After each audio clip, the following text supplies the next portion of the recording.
O reparto de concelleiros resultantes das pasadas eleccións sitúa a nova forza que entra na corporación, BIP, como elemento clave á hora de formar goberno. O seu candidato explicou a postura da súa formación tras estas semanas de intensas reunións cuns e outros, nas que polo momento non conseguiron chegar a acordo. As conversas estiveron condicionadas dende o inicio por dúas liñas vermellas. Antes da campaña, como formación política, os 14 que formamos parte da candidatura, tiñamos claro dúas liñas vermellas. Tiñámoslo moi claro antes de empezar a campaña. A primeira era que non íbamos entrar nun goberno do señor Durán. E a segunda era que nós nos presentábamos para tentar un cambio. Entonces, o cambio tampouco pode ser deixar o actual alcalde e a actual formación que o elevou. No transcurso das conversas, BIP atopou maior sintonía co BNG, ao coincidir ambos grupos na necesidade de que Nós Pobra debería ceder e renunciar á alcaldía, por ser a forza que máis apoios perdeu. Un goberno alternativo que debía estar encabezado por unha persoa que non estuvera no anterior goberno.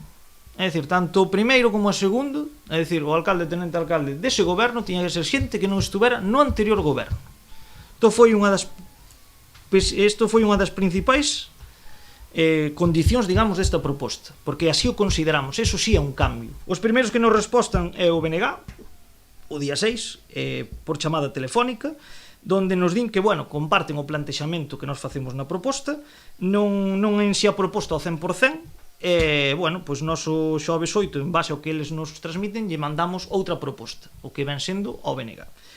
O venres 9 eu teño unha reunión aquí na sede de BIP, temos unha reunión con Nós Pobra, onde eles nos transmiten que non lle gusta a nosa proposta, porque na proposta realmente para eles era dura, nós así lle transmitimos na propia proposta que era para Nós Pobra unha proposta dura, porque se lle pedía realmente un sacrificio moi grande, pero entendemos que a ser a forza que máis apoios perdeu é a que máis tamén lle tocaba ceder para intentar este goberno novo que se pudera dar. Así as cousas, BIP non dá por pechada a comunicación e están dispostos a seguir buscando entendemento nestas novas semanas de marxe a raíz do aprazamento propiciado polo reconto dos votos nulos.